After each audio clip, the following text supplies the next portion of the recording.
ہاتھ پاؤں چلا کے آج کے دور میں تو آپ کسی کو قائل کر ہی نہیں سکتے. یقین کریں بچوں کو نہیں قائل کر سکتے. وہ بھی کہتے ہیں جی لاجیکلی بات کریں, اس میں مارنے والی کون سی بات ہے. ہمیں ہمارے ماں باپ مارتے تھے تو ہم نے تو نہیں کبھی پوچھا کہ ہمیں کیوں مار رہے ہیں. آپ ذرا مار کے دیکھیں, اگلے آرگومنٹ کرتے ہیں بچے کہ جی کیا مسئلہ ہے, بابا غصے میں ہے, کیا ہو گیا ہے, بات کریں, قائل کریں پہلے. ہاں آپ تو اس طرح نہیں کرتے. ہمارے زمانے میں تو ماں باپ ہمیں صرف یہ کہتے تھے وہ چڑیا بیٹھی ہوئی ہے, ہم وہ بات ہی بھول جاتے تھے. آج کل کے آپ بچوں کو یہ کہہ کے دیکھیں, میری وہ بچی چھوٹی 5-6 سال کی ماشاءاللہ, میں نے اس کو چیک کرنے کے لیے صرف اس کو میں کسی بات پہ نا آرگومنٹ اس کے ساتھ کر رہا تھا نا, تو میں نے اسے آف دا وے جا کے نا ایک بات کی. تو میں نے کہا بیٹا اس دن تم نے جو ماما کے ساتھ, بابا اس میں یہ بات کہاں سے آ گئی, ہم تو کچھ اور کر رہے تھے بات, کہ میں آپ سے یہ ٹاپک ڈسکس کر رہی ہوں تو اب آپ مجھے دبانے کے لیے کوئی ایک اور واقعے کا حوالہ دے رہے ہیں. ہمیں اگر کوئی یہ ہمارے بچپن میں کرتا تھا کہ تم نے اس دن یہ بدتمیزی کی تھی, تو ہمارے تو ہاتھ پاؤں بھول جاتے تھے کہ یار اب اس کی بھی ہمیں مار ابھی کھانی پڑے گی. نہ سرکار, آج کل بچے یہ نہیں ہے, وہ کہتے ہیں کہ یہ جو آپ بات ڈسکس کر رہے ہیں اس کا اس بات سے کوئی تعلق نہیں, اس کو ہم بعد میں ڈسکس کریں گے, پہلے تو یہ بات ڈسکس کریں نا جو آپ اس وقت آپ کر رہے ہیں. آج کل یہ, اور یہ پازیٹو چیز ہے, میں اس کو نیگیٹو چیز کے طور پہ بیان نہیں کر رہا ہوں. میں سمجھتا ہوں ہماری ایج کے پڑھے لکھے لوگ جو اپنی اولاد کے ساتھ آرگومنٹ کرتے ہیں, یہ اسلامی تاریخ کے کامیاب ترین ماں باپ ہیں. اور وہ ماں باپ جنہوں نے اپنی اولادوں کو دبا کے رکھا ہوا تھا, ان کے مینٹل ماڈلز بدل دیے, نہ پوری زندگی ان میں کانفیڈنس کوئی آیا, نہ انہیں بات کرنے کا کوئی ڈھنگ آیا, نہ انہوں نے تھنک آؤٹ آف باکس کیا کہ کبھی سوچتے. دنیا بھی برباد کی, آخرت بھی برباد کی. ظاہر ہے باپ سے صرف آپ پھر دنیا تو نہیں لیں گے, عقیدہ بھی اس کا لے لیں گے. اس سے آپ کبھی نہیں پوچھیں گے کہ بھئی یہ محرم کے مہینے میں ہم گھوڑے کے نیچے سے کیوں گزر رہے ہیں, اور یہ جھولا ہم نے کیوں نکالا ہوا ہے, اور یہ ربیع الاول میں ہم نے یہ جھڑیاں کیوں لگا لی ہیں, اور لوگ ڈھول کے اوپر یہ قوالی کیوں کر رہے ہیں. یہ جرت ہوگی کسی کی پوچھنے کی؟ کبھی نہیں ہوگی. ابھی کہ جو پڑھے لکھے ماں باپ ہیں وہ آرگومنٹ کرتے ہیں, اجازت دیتے ہیں کہ آپ کا یہ رائٹ ہے, آپ بھی اپنا موقف رکھو, میں بھی رکھتا ہوں, آپ کو علمی طور پہ قائل کریں گے. اس لیے اپنی اولاد کے ساتھ دوستی کا معاملہ رکھیں, اس کے اوپر اتھارٹی والا معاملہ نہ رکھیں, ہر چیز ڈسکس کریں. میں الحمدللہ میری بیوی بھی, ہم اپنے بچوں کے ساتھ بالکل اس طرح بات کرتے ہیں جس طرح بڑوں کے ساتھ. حالانکہ ہمارے زمانے میں ماں باپ کہتے تھے اس کا تو لیول ہی کوئی نہیں, اس کے ساتھ کیا بات کریں, اس کو تو سمجھ نہیں ہوگی. اور بچے سے کچھ سیکھنا لوگ عیب تصور کرتے تھے. ٹھیک ہے, میں آپ کو بتاؤں بچے سے اچھا کوئی ٹیچر ہی نہیں ہوتا, وہ آپ کو گراس روٹ لیول سے سمجھاتا ہے. مجھے کبھی کوئی دوست, کوئی ویڈیو کا کوئی سینئر آدمی جو چند ایک لوگوں کے پاس میرا وہ موبائل نمبر ہے نا, وہ مجھے کبھی کوئی میسج کر دینا. اب میں تو وہ استعمال کرتا ہوں 1100-1200 والا موبائل, مجھے کہ اس ویڈیو کا لنک بھیج دیں. میں نے کہاں سے اس میں سے لنک نکالنا ہے, اس میں تو لنک نکلنا ہی کوئی نہیں. ٹھیک ہے, اسمارٹ فون مجھے یوز نہیں کرنا آتا, اور جان بوجھ کے میں نے, ورنہ تو میرے لیے تو کوئی مسئلہ نہیں تھا اس کو سیکھنا, میں نے جان بوجھ کے اپنے اوپر ایک قدغن لگائی ہوئی ہے, واٹس ایپ, یہ ساری چیزیں. میں پھر وہ اپنی چھوٹی بچی جو 6 سال کی بلا کے بتاؤ بابا میں آپ کو بتاتی ہوں اس کو یوں کریں, اس کو یوں, اور ایک ایک چیز وہ کنسپٹ کلیئر کرے گی کہ اس کو یہ بات نہیں سمجھ آئی ہوگی تو میں اس کو یہ بتاؤں. بڑا بندہ تو انڈرسٹوڈ کر لیتا, لیکن چھوٹا بچہ جب سمجھاتا ہے نا تو اسے ہوتا ہے کہ اگر میں نے اس کو یہ بتایا, یہ چھوڑ دیا تو اس کو پتہ نہیں چلے گا. تو اس میں سے یہ لنک ایسے نکالتا ہے, یہ لو لنک, اس کو ایسے فارورڈ کریں اور یہ پہنچ کے آپ کے موبائل میں اب آپ آگے فارورڈ کرتے ہیں. آرگومنٹ کریں, لاجیکلی قائل کریں کہ ہاں بھی یہ کیا ہوا ہے, کیوں کیا ہے. ہم جب چھوٹے چھوٹے تھے اس زمانے میں اگر گھر میں کوئی نقصان ہوتا تھا نا تو ماں باپ پھینٹی لگاتے تھے بچوں کی. میں نے الحمدللہ آج تک کسی نقصان کے اوپر کبھی کسی بچے کو ایک تھپڑ بھی نہیں مارا, ریکارڈ ہے. ہمیشہ آرگومنٹ کیا کہ بھئی کیا ہوا ہے, کیوں ہوا ہے. بتاؤ یہ بتاؤ، بال کے ساتھ جی وہ شیشہ ٹوٹ گیا اس کا گھڑی کا، گر گئی ہے، تو بھئی یہ کمرے میں کیوں کھیل رہے تھے؟ باہر کھیلتے، گراؤنڈ میں چلے جاتے، گلی میں چلے جاتے، یہاں کھیلنے کی جگہ تھی، بس ٹھیک ہے۔ اب وہ واپس تو نہیں آ جانا جو گھڑی ٹوٹ گئی ہے، نہ مارنے سے کچھ ہونا ہے جب تک آپ لاجیکلی قائل نہیں کریں گے۔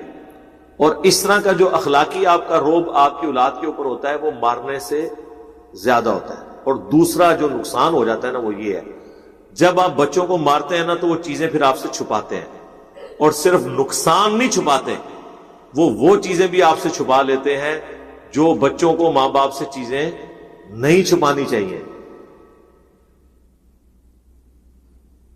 کیونکہ وہ بعض اوقات ایجوکیشن سے تعلق رکھتی ہیں ایسی چیزیں۔ آپ دیکھتے ہیں نا کتنے لوگ جو یہ مدرسوں کے اندر برے کام ہو رہے ہوتے ہیں، وہ بچے ڈر کے مارے گھر آ کے بتاتے ہی نہیں ہیں، انہیں یہ ہوتا ہے کہ ہمارے ماں باپ الٹا ہمیں ماریں گے، اور پھر ماں باپ بھی ایسے ہیں، ایسے ڈنگر قسم کے ماں باپ ہوتے ہیں بعض، کہ بچہ کوئی شکایت کرتا ہے نا تو بجائے یہ چیک کرنے کے کہ بچہ اسکول یا مدرسے کیوں نہیں جا رہا، کوئی اور ریزن نہ ہو، انہوں نے اپنے ٹیچرز کو، اپنے ان بزرگان دین کو، اپنے ان استادوں کو، حفظ کروانے والے ٹیچرز کو خدا بنایا ہوا ہے۔ اس طرف وہ دماغ ہی نہیں اپنا لے کے جانا چاہتے اگر چلا بھی چاہے کہ کوئی برا کام نہ اس کے ساتھ کر رہا ہو، تو بچے نے آپ کو کہاں سے شکایت لگانی ہے؟ بچہ اسکول نہیں جا رہا، اس سے ریزن پوچھے، کیا وجہ ہے بتاؤ، فرینک ہونا چاہیے۔ بعض اوقات اسکول میں کچھ بچے ایسے ہوتے ہیں جو بچوں کو تنگ کرتے ہیں، مارتے ہیں، ٹفن چھین لیتے ہیں، تو جیسے ہی اب صبح ہوگی تو بچہ رونا شروع کر دے گا، اسے یہ یاد آئے گا کہ آج بھی میرے ساتھ یہی ہوگا، پھر میں بھوکا رہوں گا، پھر یہ ہوگا وہ ہوگا۔ اب ماں باپ کو یہ ریزن نہیں ہو بتائے گا جب تک ماں باپ یہ سمجھ رہے ہوں گے اسکول سے بھاگ رہے ہیں۔ یہ میں آپ کو فرق بتا رہا ہوں، کبھی اس نے اسکول کا کام نہیں کیا ہوگا کسی مجبوری کی وجہ سے، تو کوئی نہیں، آپ آرگومنٹ کریں، چھٹی کروا لیں، نہ اسے مار پروانے کے لیے ضرور بھیجنا ہے، چھٹی کروا لیں، پھر اسے گھر بٹھا کے کام کرائیں اور اسے بتاؤ کہ آج تمہاری چھٹی تمہاری وجہ سے ہوئی ہے، آندہ کام کر لینا، ہیپی ہو جائے گا، ادروائز تو وہ چیزیں پھر چھپائے گا۔ اسی لیے بعض اوقات بچے آ کے ماں باپ کو شکایت نہیں لگاتے کہ مدرسے میں آج استاد صاحب نے میرے ساتھ یہ کیا، کیونکہ انہیں خطرہ ہوتا ہے کہ ماں باپ مجھے ڈانٹیں گے، الٹا ماریں گے۔ لیکن اگر آپ کی فرینکنس ہوگی تو وہ آپ کے ساتھ خود ڈسکس کریں گے، اور بعض اوقات تو آپ کو کچھ لیول تک تو خود ہی ایجوکیٹ انہیں کر دینا چاہیے، جس طرح وہ عامر خان کی ایک ویڈیو آئی تھی چھوٹے بچوں کو ایجوکیٹ کرنے کی، چھوٹا سا کلپ ہے یوٹیوب کے اوپر رکھا ہوا ہے، بڑے مہذب انداز میں، بغیر اس نے کوئی بھی اس طرح کی چیز، یہ اسی کا کمال ہے، ویسے اللہ نے اسے فن دیے، وہ ایجوکیٹ کر دیے۔ فرینکنس جو ہے معاملات کو حل کر دی۔ بخاری اور مسلم دونوں میں حدیث ہے کہ اللہ کا ذکر کرنے والا زندہ کی مثل ہے اور ذکر نہ کرنے والا مردہ کی مثل ہے، یعنی وہ زندہ لاش ہے جو اللہ کا ذکر نہیں کرتا۔ جامع ترمذی میں حدیث ہے، ایک صحابی حاضر ہوئے، یا رسول اللہ مجھے کوئی ایسی نصیحت کریں کہ اس کے بعد مجھے کسی چیز کی ضرورت نہ رہے۔ نبی علیہ السلام نے کہا کہ تیری زبان ہر وقت اللہ کے ذکر سے تر ہے، بس یہ نصیحت تھی، یعنی صرف نماز کی حد تک نہیں، عام حالت۔ اچھا، ذکر کے لیے زبان ہلانا بھی ضروری نہیں ہے، دل میں بھی ذکر ہو سکتا ہے، اللہ کو یاد کرنا بھی ذکر ہے، غور و تفکر کرنا بھی ذکر ہے۔ اصل چیز ہے گاڈ اورینٹڈ ہو۔ بخاری مسلم میں حدیث ہے، جب تم نماز پڑھ کے اسی جگہ پہ بیٹھے رہتے ہو نا جہاں پہ نماز پڑھی تھی، اسی مصلی کے اوپر، جب تک وضو نہیں ٹوٹتا نا، کچھ ذکر نہ بھی کرو، تب بھی فرشتے دعائے رحمت تمہارے لیے کرتے رہتے ہیں۔ حتیٰ کہ بخاری مسلم میں آیا کہ جو شخص نماز کے انتظار میں ہے نا، اللہ تعالیٰ اسے بھی نماز کے اندر ہی شمار کر لیتا ہے۔ دیکھیں اللہ تعالیٰ کی رحمت ہے، یعنی یہ تو ایک نہ ختم ہونے والا سلسلہ ہے۔ بخاری مسلم دونوں میں حدیث ہے، میں اپنے بندے کے گمان کے قریب ہوں جیسا کہ میرے بارے میں گمان کرے. جب وہ مجھے دل میں یاد کرتا ہے میں اسے دل میں یاد کرتا ہوں. جب وہ مجھے کسی مجلس میں یاد کرتا ہے نا تو میں اسے بہتر مجلس میں اسے یاد کرتا ہوں. جب وہ میری طرف ایک بالش بڑھتا ہے میں اس کی طرف ایک ہاتھ بڑھتا ہوں. جب وہ میری طرف چل کے آتا ہے میں اس کی طرف دوڑ کر آتا ہوں. تو یہ حدیث قدسی ہے بخاری مسلم دونوں میں. اور اسپیسیفکلی یہ قرآن حکیم کی درس و تدریس کے حوالے سے ذکر ہوا تھا کہ ایسی مجلس میں فرشتے حاضر ہوتے ہیں اور جب اللہ کے پاس جاتے ہیں, حالانکہ اللہ جانتا ہے, پھر بھی پوچھتا ہے کہ میرے بندوں کے پاس گئے تھے کس حالت میں پایا. وہ بتاتے ہیں یہ حالت تھی. پھر اللہ تعالیٰ پوچھتا ہے مجھ سے کیا مانگ رہے تھے. فرشتے بتاتے ہیں کہ بندے جنت مانگ رہے تھے. اللہ تعالیٰ پوچھتا ہے کیا جنت دیکھی انہوں نے؟ کہتے ہیں نہیں, اگر دیکھ لیتے تو اس سے بھی زیادہ مانگتے. اور کیا کہتے تھے؟ جہنم سے آزادی مانگ رہے تھے. کیا جہنم دیکھی میرے بندوں نے؟ نہیں, اگر دیکھ لیتے اس سے بھی زیادہ اشد و مت سے مانگتے. اللہ تعالیٰ فرماتا ہے تم گواہ ہو جو میں نے سب کو معاف کر دیا. اچھا, وہ فرشتے کہتے ہیں یا اللہ ایک بندہ ایسا تھا جو ویسے ہی وہاں پہ آ گیا تھا, اس کی نیت نہیں تھی لیکن وہ ان کی مجلس میں بیٹھا تھا. اللہ تعالیٰ فرماتا ہے کہ یہ لوگ ہی ایسے ہیں کہ جو ان کی مجلس میں بھی بیٹھ جائے گا ان کو بھی میں نے بخش دیا. وہ جو کہہ رہے ہوتے ہیں نا غوث پاک کے درس میں بھی اگر کوئی بیٹھ گیا, کہانیوں میں نہیں میرے بھائی, درس قرآن میں, وہ چاہے غوث پاک دے رہے ہو یا کوئی انجینئر پاک دے رہے ہو یا کوئی ڈاکٹر پاک دے رہے ہو, اگر اخلاص کے ساتھ کوئی اللہ کا ذکر کر رہا ہے, خالص توحید بتا رہا ہے, قرآن و سنت کی تعلیمات بتا رہا ہے, اس کی مجلس میں بیٹھنے والے کے لیے جنت کا راستہ آسان ہو جائے گا. وہ تو حدیث ہے صحیح مسلم کے اندر کہ جو علم کے راستے پہ چلتا ہے اللہ تعالیٰ جنت کا راستہ اس کے لیے آسان کر دیتا ہے. یہ تو بالکل اسٹیبلش چیز ہے. تو یہ ذکر ایسا معاملہ ہے کہ کوئی دل میں بھی یاد کرتا ہے نا, اللہ اس کو پھر دل میں یاد کرتا ہے. فَاذْكُرُونِي أَذْكُرْكُمْ, یہ تو قرآن میں سورۃ البقرہ میں ہے, اے میرے بندے مجھے یاد کر میں تیرا ذکر کروں گا, اور اس سے بہتر مجلس میں کروں, فرشتوں کی مجلس میں کروں. اور انسان کی کتنی خوش نصیبی ہے کہ انسان اللہ کو یاد کرے, اللہ تعالیٰ اس کے رسپانس میں اسے یاد کرتا ہے. انسان کا اللہ کو یاد کرنا یہ چھوٹی چیز ہے, اللہ کا اپنے بندے کو یاد کرنا یہ بڑی چیز ہے. ہاں, سنن ابن ماجہ میں حدیث ہے, اور یہ تعلیقاً امام بخاری بھی یہ حدیث لے کے آئے ایک چیپٹر کی ہیڈنگ میں, اور یہ اتنی رکت انگیز حدیث ہے کہ اس حدیث کو میں نے اپنے اسکار کارڈ میں بھی شامل کیا ہے کہ میں اپنے بندے کے ساتھ ہوتا ہوں اس وقت جب وہ میرا ذکر کر رہا ہوتا ہے اور اس کے ہونٹ میرے ذکر کی وجہ سے ہل رہے ہوتے ہیں. زبان سے ذکر کرنا یہ سب سے افضل ذکر ہے کیونکہ اس میں آپ کی زبان, اعضاء, دل, دماغ سب کچھ شامل ہو جاتا ہے. دل میں بھی ذکر کرنے کا ثواب ہے لیکن زبان سے کرنا افضل ہے. اسی لیے آپ دیکھیں جو آبلیگیٹری چیزیں ہیں وہ اللہ تعالیٰ نے زبان کے ساتھ جوڑ دی ہیں. یعنی نماز آپ دل میں نہیں پڑھ سکتے, زبان سے پڑھنی ہے, اور کم از کم اتنی آواز سے کہ وہ خود آپ محسوس کر رہے ہو. محسوس سے مراد یہ نہیں ہے کہ 10 نمازی دیر تک سن رہے ہیں, نہیں, محسوس سے مراد ہے کہ آپ کو فیل ہو رہا ہے کہ آپ کو اپنی زبان سے پڑھ رہے ہیں. اس طریقے سے جانور قربان کرنا ہے تو تکبیر اتنی آواز سے کہنی ہے کہ آپ کے کان خود سن رہے ہو. جو آبلیگیٹری چیزیں ہیں وہ اللہ تعالیٰ نے زبان کے ساتھ جوڑی ہوئی. زبان کا ذکر بہرحال دل کے ذکر سے افضل ہے. باقی ریاکاری والا جو ایشو ہے وہ ہر شخص کا ایک پرسنل معاملہ ہے, کسی کے اوپر ہم فتویٰ نہیں لگاتے. لیکن جو اللہ تعالیٰ نے آبلیگیٹری نمازیں رکھ دی ہیں وہ تو اتنی اعلانیاں رکھی ہوئی ہیں کہ خود بخود ریاکاری کا چانس ہے, تو وہ ریاکاری نہیں ہے.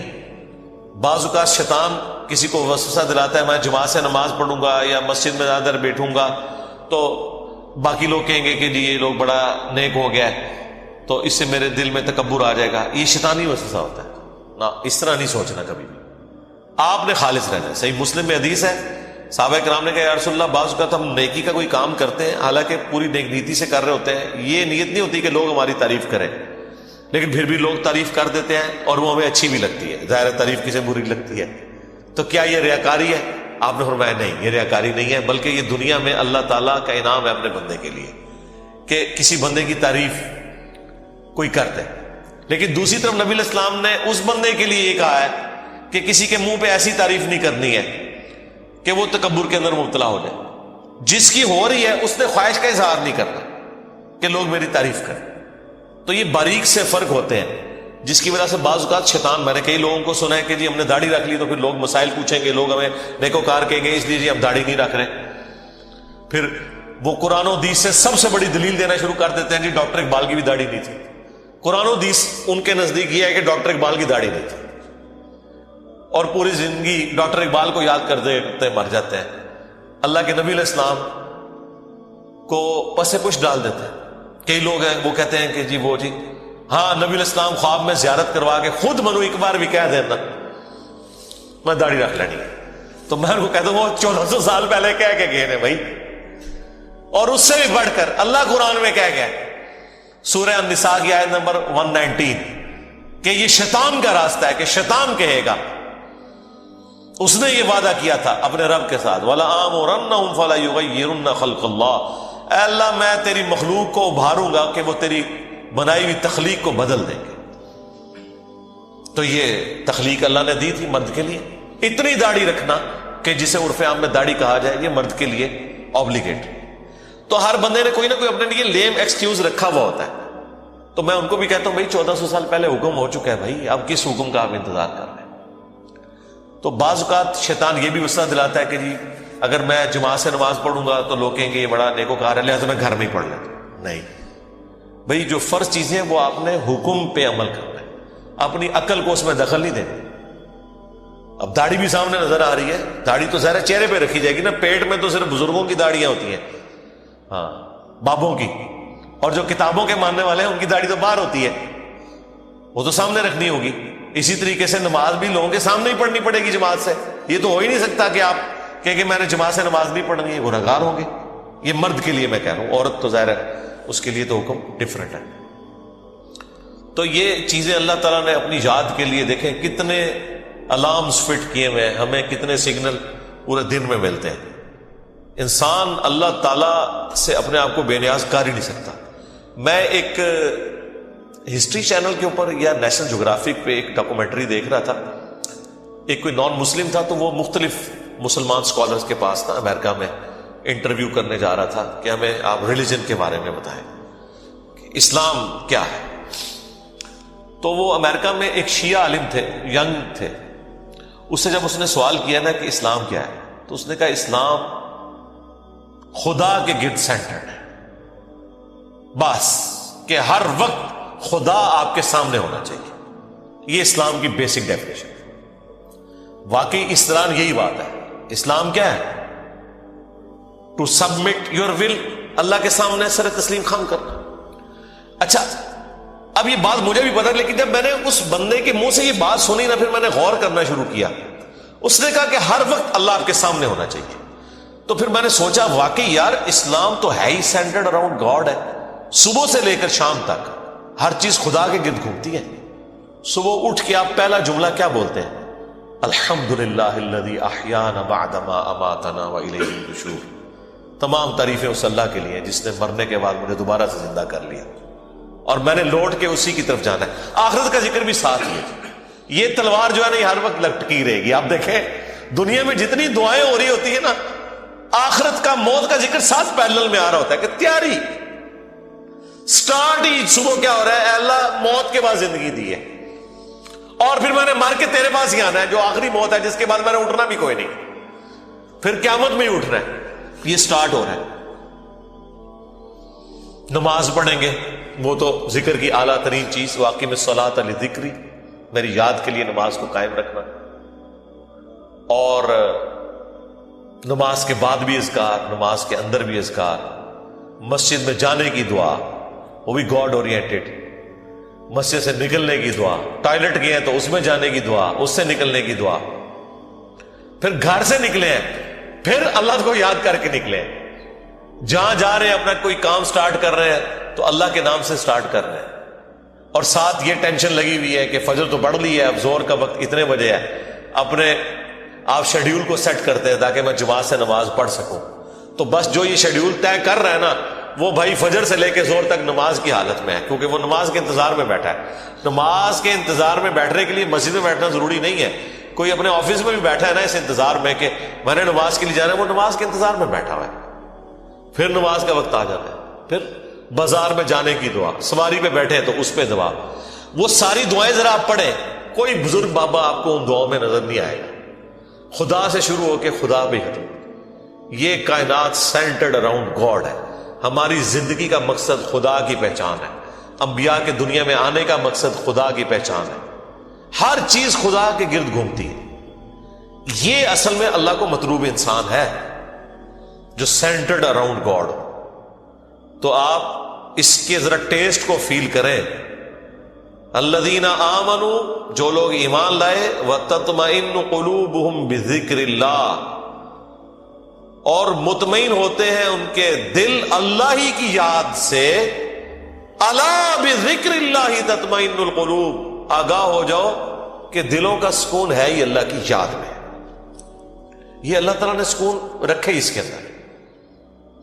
سکون سے مراد یہ نہیں ہے کہ دنیا میں آپ کو کوئی پریشانی نہیں آئے گی. اگر یہ مطلب ہو تو انبیاء کرام نے تو سب سے زیادہ بے سکونی دیکھی. ہر آزمائش اللہ تعالیٰ نے ان کے اوپر ڈالی ہے اور وہ ثابت قدم رہے. مراد یہ کہ اگر کوئی آزمائش آئے گی تو وہ برداشت کرنا آسان ہو جائے گی. پھر دنیا حسنہ کیا ہے کہ دنیا میں اگر تکلیف بھی آئے تو صبر آ جائے گا کہ اللہ کی مرضی. انا للہ و انا الیہ راجعون. دیکھیں تکلیف میں بھی آپ کو یہ دعا سکھا دی گئی. ادھر بھی موت ہے. اے اللہ ہم تیری طرف سے آئے تھے، ہم نے بھی تیرے پاس ہی آ جانا ہے واپس. تو یہ تکلیف جو آئی ہے نا، یہ بھی تو ایک نہ ایک دن ختم ہو جانی ہے. بڑی سے بڑی تکلیف بھی اس دن تو ختم ہو جانی ہے جس دن انسان کو موت آنی ہے.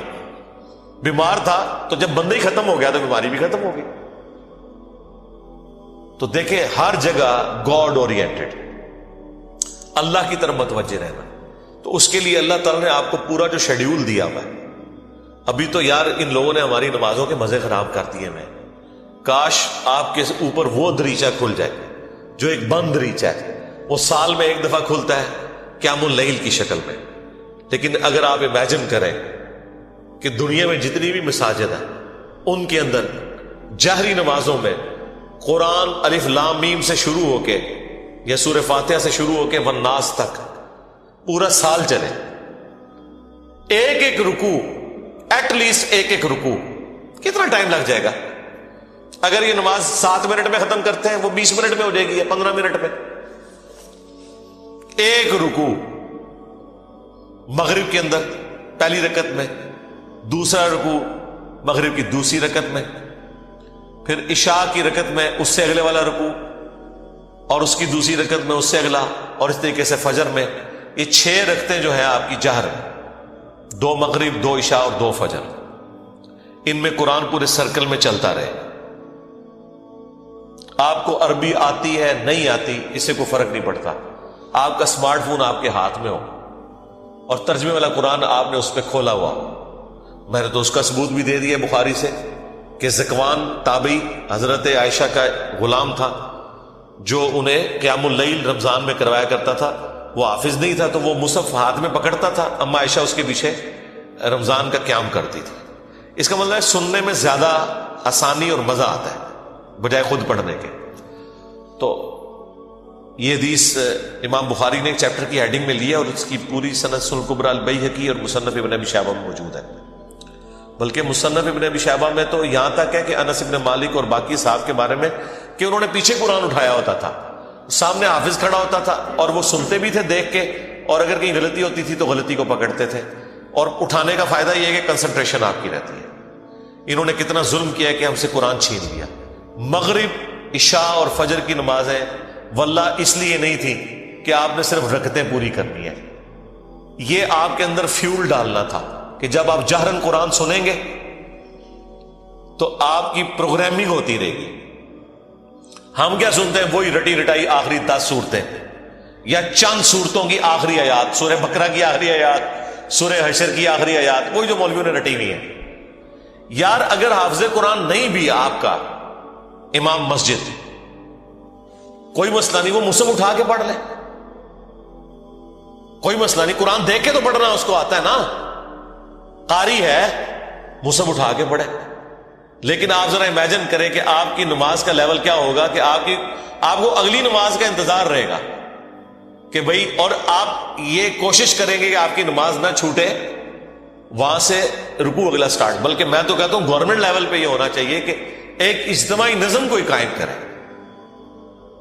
اجتماعی نظم ہو، پورے ملک میں عید کی رات کو اگلا قرآن سٹارٹ ہو جائے، گورنمنٹ کی طرف سے شیڈیول ہو کہ بھئی اب یہ اگلا قرآن سٹارٹ ہو گیا، اتنے رکوع ہیں، 6 رکوع کور ہوتے ہیں نا، اگر آپ 6 جہرن رکھتے رہیں تو آلموسٹ کوئی 520 کے قریب رکوع بنتے ہیں، ان کو ڈیوائیڈ کر لیں تو پورے ملک کے اندر ختم قرآن بھی ایک ہی دن ہو رہا ہو، شمسی اعتبار سے رکھ لیں، تاکہ کوئی شخص دوسرے شہر میں بھی چلا گیا ہے اسے یہ یقین ہو کہ ہاں جی میں فلاں مسجد میں جاؤں گا تو شیڈیول ایک ہی چل رہا ہے۔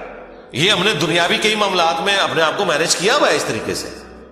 دیکھ لیں KFC آپ امریکہ سے کھائیں، آپ سعودیہ سے کھائیں، آپ جیلوں میں بیٹھ کے کھائیں، آپ کی آنکھوں میں پٹی بندھی ہوئی ہو، آپ کھا کے بتا دیں گے کہ آپ KFC کا چکن کھا رہے ہیں، اس سے قطع نظر کہ آپ دنیا میں کہاں بیٹھے ہوئے ہیں۔ 66,000 آؤٹ لیٹس ہیں ان کی دنیا میں، یہ بھی پرانا فگر ہے، اب تو پتہ نہیں اس سے زیادہ ہی نہ ہوگی ہوں، ایک ذائقہ دیا نا پوری دنیا کے اندر انہوں نے۔ اس طرح کے کئی شیڈیول ہیں، اور اگر یہ تھوڑی سی ایفرٹ پٹ کر لی جائے تو سرکار آپ کو کوئی اپنے بچوں کو توحید سکھانے کی ضرورت نہیں ہے، توحید خود بخود وہ سیکھ جائیں گے، پورے دورہ قرآن بھی نہیں ہوگا، انہیں پتہ چل جائے گا کہ سب کچھ فراڈ چل رہا ہے، قرآن تو کوئی اور ہی بات کرتا ہے۔ یہی وجہ ہے کہ جو غیر مسلم ملکوں میں لوگ جاتے ہیں نا، وہاں جب ان کا نان مسلم لوگوں سے واسطہ پڑتا ہے تو پھر ان کو بھی تھوڑی شرم آتی ہے کہ یار وہ جب پوچھتے ہیں ہاں جی اسلام کیا ہوگا تو ہم تو پتہ ہی کچھ نہیں، پھر قرآن ترجمے سے پڑھتے ہیں تو آپ دیکھتے ہیں کہ یہاں داڑھی بھی نہیں ہوتی، وہاں سے داڑھی بھی رکھ کے آ جاتے ہیں، نماز بھی شروع کر دیتے ہیں، قرآن بھی پڑھ لیتے ہیں اور گمراہ بھی ہو جاتے ہیں۔ یعنی ادھر والوں کی نظر میں وہ کہتے ہیں ارے یہ کیا کہانیاں تم لوگوں نے، دین قرآن میں تو یہ کچھ اور لکھا ہوا ہے۔ تو اگر یہ شیڈیول گورنمنٹ کر دے، یہ کوئی مشکل کام ہے مجھے بتائیں؟ چلے پردہ رکھنے کے لیے اگر کوئی جعلی حافظ بھی ہے، گورنمنٹ کہہ دے کہ ٹھیک ہے جی مصحف اٹھائیں، مصحف اٹھا کے پڑھیں، پردے کا پردہ رہ جائے گا۔ اگر کسی کو یہی ہے کہ میں تو حافظ بن کے یہاں بھرتی ہوا تھا، ہے کوئی نہیں تھا، کوئی مسئلہ نہیں ہے، مصحف اٹھا کے پڑھیں، پیچھے بھی لوگ ایئر فلائٹ موڈ میں دیکھیں اور ترجمے والا قرآن کھولیں، جب قرات ہو رہی ہوتی ہے اتنا آپ کو ٹائم مل جاتا ہے کہ آپ عربی اور نیچے ترجمہ بھی دیکھ سکتے ہیں۔ ویسے آپ اگر کوشش کریں نا کہ میں 6 رکوع روز کے ایک جگہ بیٹھ کے ترجمے سے پڑھوں، پھر پڑھ بیٹھے تو سی کوئی نہ کوئی کام آپ کے آڑے آ جائے گا، کوئی نہ کوئی مصروفیت آڑے آ جائے گی۔ اسی لیے اللہ تعالیٰ نے اس کو نماز کا حصہ بنایا ہے۔ یہ لوگ پوچھتے ہیں کہ جی جہرن نمازیں کیوں ہیں، لو سن لو پھر اس واسطے کہ جہرن کہ قرآن کے ذریعے پروگرامنگ آپ کی ہوتی رہے، آپ قرآن سنتے رہیں۔ اور ابھی تو میں آپ کو یہ بتا ہی نہیں رہا کہ نبی علیہ السلام کی نماز کتنی لمبی ہوتی تھی، فجر کی ایٹ لیسٹ 40 منٹ کی آپ کی فجر کی نماز ہوتی تھی۔ جی ہاں، میں تو ایک ایک رکوع کی بات کر رہا ہوں، وہاں تو پاؤ یا آدھا پارا پڑھنے کی بات ہے یا پارا پڑھنے کی بات ہے، چلے وہ نہیں ہے، ایک رکوع بھی کسی کی ہدایت کے لیے کافی ہے۔ بھائی 6 رکوع تو کور ہو گئے نا، 6 رکوع کا مطلب ہے کہ ایک پاؤ سے زیادہ اس کا پارا ہو گیا، ہر 4 دن کے اندر ایک پارا ختم ہو جایا کرے گا، ہر 4 دن کے اندر ایک پارا۔ تو اس کا مطلب ہے کہ یہ ایک مہینے کے اندر آلموسٹ کتنے پارے ہو جائیں گے جی؟ 7 پارے، اور 4 مہینے کے اندر آلموسٹ آپ کا ایک قرآن مکمل ہو جایا کرے گا۔ تو 4 مہینے میں اگر قرآن مکمل ہو رہا ہے تو سال میں 3 قرآن تو ویسے ہی ختم ہو جائے گا، چوتھا تراویح میں ہو جائے گا، 4 قرآن آپ کے۔ تو سرکار ایک سال نہیں، ایک دفعہ بھی قرآن سے کوئی گو تھرو ہو گیا، اور پھر اللہ نے کیا اس میں مزہ رکھا ہے کہ اتنی موٹی کتاب ہے کہ بوریت بھی نہیں ہوتی۔ آپ جتنا بھی پڑھ لینا، دوبارہ اس سورت تک پہنچنے کے لیے اتنا وقت گزر چکا ہوتا ہے کہ جب آپ وہ دوبارہ پڑھتے ہیں آپ کو بالکل نئی لگ رہی ہوتی ہے۔ اگر یہ چھوٹی سی کتاب ہوتی ہے تو 2-4 بار پڑھ کے کوئی بوریت والا معاملہ ہو جاتا، لیکن اللہ تعالیٰ نے یہ چیز بھی رکھی، اتنی موٹی کتاب، اور ایک ایک سورت میں ایسی ملٹی ڈائریکشنل چیزیں رکھ دی ہیں، واقعات علیحدہ سے رکھ دیے، حکمت کی باتیں الگ سے رکھ دی، آخرت کا ذکر علیحدہ سے رکھ دیا، ہر اعتبار سے اس میں ٹیسٹ رکھا۔ تو یہ قرآن ہماری زندگی میں آ سکتا تھا، اور یہ ویڈیو تو میں نے بہت پہلے ریکارڈ کی ہے کہ قرآن کو اپنی زندگی میں کیسے لایا جائے۔ میرے نزدیک تو اس کے علاوہ کوئی چارہ نہیں۔ یاد رکھیں، جو چیز آپ اپنی روٹین میں لانا چاہتے ہیں نا کہ آپ اسے روزانہ کریں، تو پھر آپ اسے زندگی کی اس چیز کے ساتھ جوڑ دیں جس کے اوپر آپ کی 0 ٹالرنس ہے، تو وہ آپ کی زندگی کا حصہ بن جائے گی۔ مثلا بڑے لوگ پوچھتے ہیں بڑی کوشش کی تھی، 1 مہینے تک واک کرتے رہے فجر کے بعد، بس پھر بعد میں نہیں واک ہو سکی جی، ٹائم ہی نہیں ملتا۔ تو میں ان کو کہتا ہوں آپ اس کو اپنی روٹین میں جوڑیں۔ روٹین آپ کی کیا ہے؟ نماز مسجد میں جا کے پڑھتے ہو؟